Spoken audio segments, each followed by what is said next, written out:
Twitter. Is it the Mos Eisley of the internet, or how the good old Ben Kenobi put it, a wretched hive of scum and villainy? Or is it the most useful resource that you can actually use for your work and for your professional growth? This presentation is to answer this question. Well, Twitter is nothing else than a social media website, so it's actually up to you what you make it. So in this video, more precisely, we will talk about how to use Twitter for work and networking.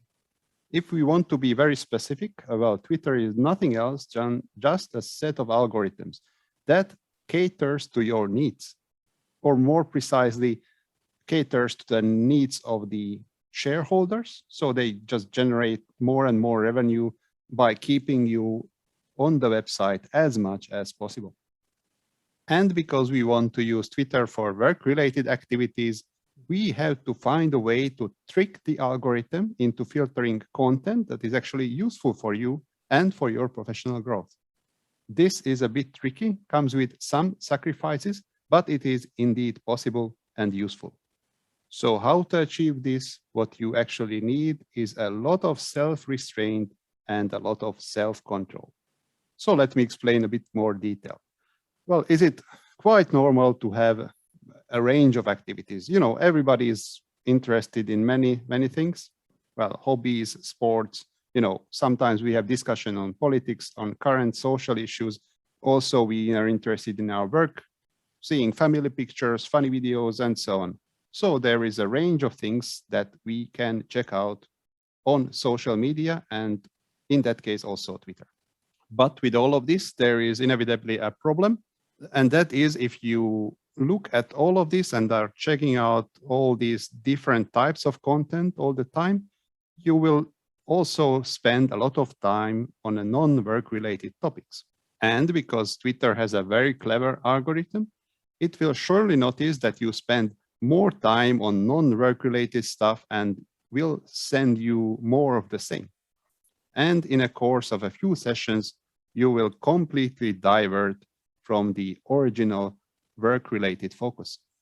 And then what you will notice that while going out and try to check out the newest development in your fields, you will find yourself surrounded with cat videos and all these funny moments.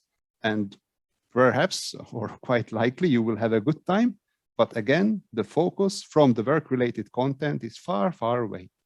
And this is what we do not want if we want to keep a work-related focus on our Twitter account. So how to avoid this situation? So as I mentioned a while ago, you have to exercise a lot of restraint and self-control and follow only people, organizations, accounts that have very specific focus in your line of work. Well, it's not necessarily a very strict focus. For example, I am interested in genetics and genomics, and also I follow accounts related to rstats, which is, well, basically just a Twitter hashtag for the R programming language. Also data visualization, bioinformatics, well, various biology, epidemiology related subjects and alike. So it's not just genetics and genomics for me. But you see, I try to keep a focus on, let's say, biological subjects, and a bit more specifically towards genetics, genomics, and perhaps livestock. What you should not do on this work-related account is to follow any family members, friends, and other people who are not dealing specifically with your subject.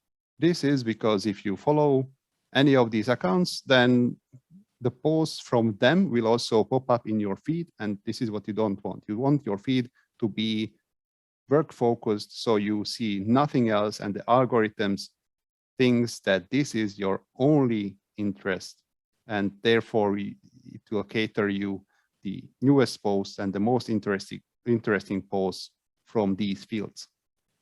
Also, a particularly hard challenge is to avoid any non-work related debates and discussions. And this is more tricky than you think, well, because Twitter will come in with suggestions, with trending topics, and would say and show it to your face. Look, here is the whatever next most interesting stuff and most important stuff in the world. Just engage. But if you do so, then again, the algorithm will pull in a lot of other similar stuff onto your feed. So be determined, focused on your line of work. As I mentioned, this is hard to keep, but essential. But it actually does not mean that you should be logged out for all the other fun stuff and various other types of engagements on Twitter. It is very easy to set up alternate accounts and switch between them. So you could have, if you really want, a generalist account, just go ahead and create it.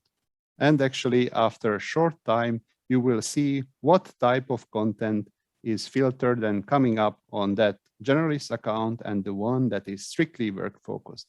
And from here on out, it is up to you how you develop your Twitter feed.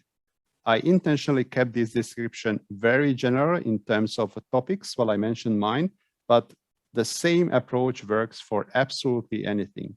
You just have to pick a focus.